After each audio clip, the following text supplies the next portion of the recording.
All right, let's be honest, political promises can get really loud and, frankly, pretty confusing. So today, we're just going to cut right through all that noise. We're going to take a look at one specific program for South Africa's 2026 local elections. The goal here is to use its own documents to see what's actually on the table. You know, from the big grand vision all the way down to the promises you can actually measure.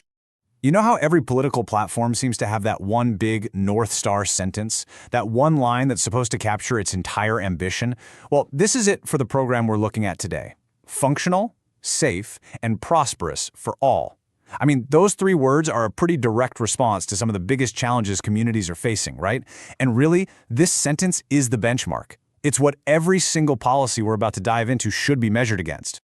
Okay, so how do you even begin to turn a vision that big into something real? According to this program, it all starts with three foundational principles. Seriously, think of them like the legs of a stool. If even one of them is shaky, the whole thing just collapses. They're presented as the absolute, non-negotiable bedrock of the entire plan. And here they are. First up, a laser focus on the basics. We're talking water, electricity, roads, the stuff that has to work. Second, a serious commitment to clean and professional government, which means tackling corruption head-on. And third, creating real, tangible opportunities for every single community, not just for a select few.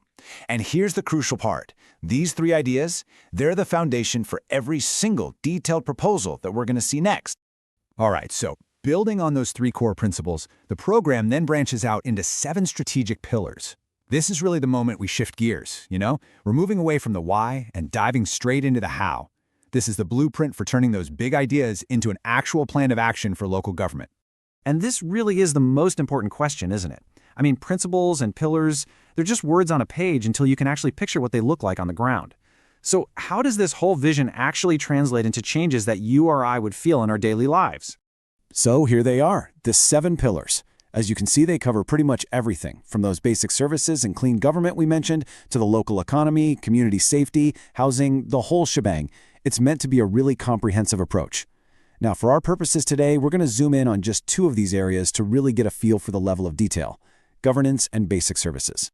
Okay, this is where we get to the real meat of the plan. We're moving past all the high-level strategy talk and getting into the specific, actionable proposals. Let's take a look at how this program actually plans to turn its promises into results you can see on the street. So let's start with that second pillar, clean and professional governance. The program puts a massive emphasis on this, proposing a flat-out zero-tolerance policy on corruption. And they make it clear this isn't just a talking point. They've actually outlined specific mechanisms to enforce it. One of the plan's really big flagship ideas is this tool they're calling Open Budget 360 Degrees. The concept is basically radical transparency. We're talking about live streaming all public tender processes and publishing every single municipal expense online for anyone to see. The idea is that, in a system where shady deals can thrive in the dark, something like this is designed to be a pretty powerful disinfectant. So this whole anti-corruption strategy really rests on 3 very practical steps.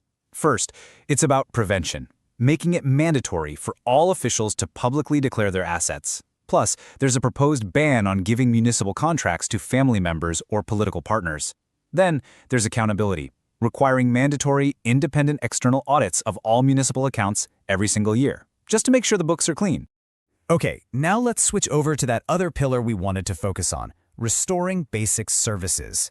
Because let's face it, for so many people, this is the absolute bottom line. It's what you expect from your local government, right? Taps that work, lights that stay on, and roads that are safe to drive on. What's proposed here is a pretty specific, time-bound plan. It kicks off with a massive technical audit to figure out exactly what's broken with water, electricity, roads, and waste. Then, and this is interesting, they want to publish a public digital map of all those service failures, neighborhood by neighborhood, so everyone can see the scale of the problem right where they live. And then comes the key part. They release a public, verifiable schedule for all the repairs, with mandatory progress reports every quarter to hold officials accountable. And all of this brings us to what might be the most important part of this entire program: the scorecard. The idea here is to move completely away from vague promises and instead offer up hard, quantifiable targets. We're talking about actual numbers that anyone, any citizen, can use to measure whether they're succeeding or failing. So, first up on the scorecard, a hard target, a 40% reduction in water leaks. Now, this number isn't just about saving water, which is obviously important. It's really a direct measure of the health of the entire water infrastructure. I mean, to hit a target like that, you'd have to launch a massive, proactive effort to find and fix old pipes, not just react when they burst. All right, next up is a promise that pretty much anyone who drives can appreciate: repairing 80% of all potholes within 2 years. And again, this isn't just about having a smoother ride. It's about reducing damage to people's cars and making it easier for local businesses to operate. It's one of those super visible, time-bound promises where, progress, or a lack of it, is pretty much impossible to hide. The scorecard also tackles the economy head-on, with a target of creating 20,000 local jobs specifically for young people. This is where you can see that economic pillar connecting directly to one of the country's biggest challenges. It ties right back to that foundational principle of creating real opportunities for every community. And then we come full circle, right back to transparency. Here the promise is that 100%, not 99, 100% of all municipal spending will be published online for public review.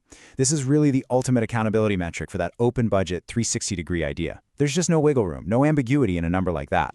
So, okay, after digging through all the principles, the pillars, and those hard numbers on the scorecard, what's the bottom line?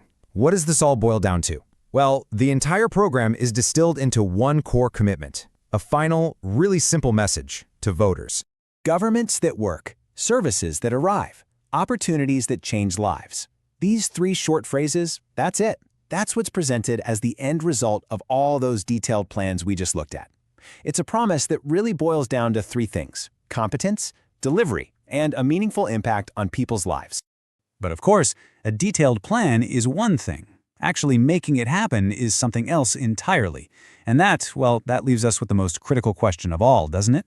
When you look at a blueprint like this, you just have to ask yourself, what does it really take to bridge that huge gap between promises on a piece of paper and a brand new reality on the ground?